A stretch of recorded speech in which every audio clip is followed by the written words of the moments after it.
बिस्मिल्लाहिर्रहमानिर्रहीम। मैं हूं आमिर भट्ट और आप देख रहे हैं सिटी 5 टीवी। बढ़ते हैं आज की हेडलाइंस की तरफ।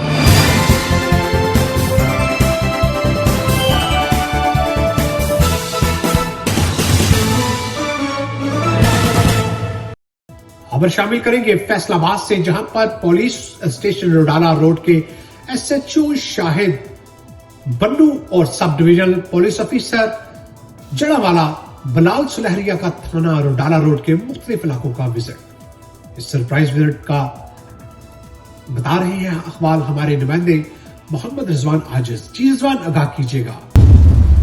जी बिल्कुल, तहसील जड़ावाला का ये पुलिस स्टेशन रोडाला रोड है, जहां के एसएचओ शाहिद पन्नू और सब divisional police officer Jaranwala Bilal Sulehri का थाना रोडाला रोड की हदूद में मुख्तलिफ इलाकों का सरप्राइज़ विजिट। आज उनके साथ पाक रेंजर्स और पाक आर्मी के जवान भी शामिल थे, जिन्होंने मुख्तलिफ इलाकों में दफ़ा 144 के निफाज के हवाले से जायज़ा लिया और लॉकडाउन का जायज़ा लिया। जी सिटी 5 न्यूज में फिलहाल इतना ही। आमिर भट्ट को दीजिए इजाजत और अपना रखिए ख्याल। अल्लाह निगहबान।